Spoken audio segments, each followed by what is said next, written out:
Godavari global university Rajahmundry engineering, agriculture, pharmacy, health sciences degree కోర్సులకు అడ్మిషన్లు జరుగుతున్నవి. ఆంధ్రప్రదేశ్లో అమరావతి కేంద్రంగా ప్రపంచ తెలుగు మహాసభలు నిర్వహించేందుకు సర్వ సన్నాహాలు చేస్తున్నారు.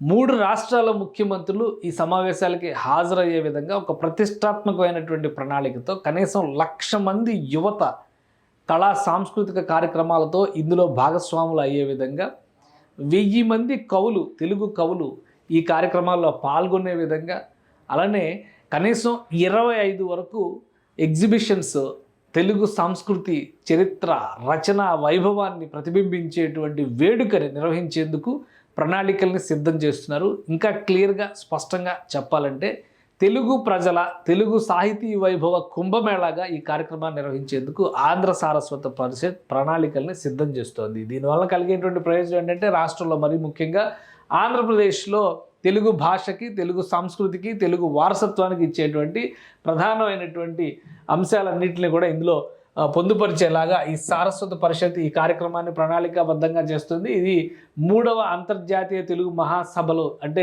జనవరి 26న 2026 జనవరిలో నిర్వహించేందుకు ప్రణాళికను సిద్ధం చేసి దీనికోసం భాషా వికాసం పైన అంతర్జాతీయ లఘు చలనచిత్ర పోటీలు ఇలా చాలా కార్యక్రమాలను నిర్వహిస్తున్నారు. ₹1,00,000 వరకు క్యాష్ ప్రైజ్లు అని చెప్తున్నారు. అలానే తెలుగు భాషా చారిత్రక వైభవం, ఆంధ్ర సారస్వత దీప్తి, తెలుగు భాషా వికాసం, ఇట్లా అనేక అంశాలను ఇందులో పొందుపరిచారు. ఇక 5 నిమిషాలు నిడివి ఉండేటువంటి షార్ట్ ఫిల్మ్స్ చేయాలని చెప్పని ఒక పిలుపునిచ్చారు. దీనికి తెలుగు ముఖ్యంగా తెలుగు కళాకారులు వీళ్ళందరూ కూడా ఆంధ్ర సారస్వత పరిషత్ ఇచ్చినటువంటి పిలుపు మేరకు తెలుగు నేలకి సంబంధించినటువంటి ప్రముఖులందరూ భాగస్వాములు అయ్యేలాగా ప్రణాళికలు సిద్ధం చేస్తున్నారు. దీన్ని ఆంధ్రప్రదేశ్ కేంద్రంగా నిర్వహించాలి, అది కూడా అమరావతి కేంద్రంగా నిర్వహించాలనేటువంటి ఆలోచనతో ఉన్నాయి.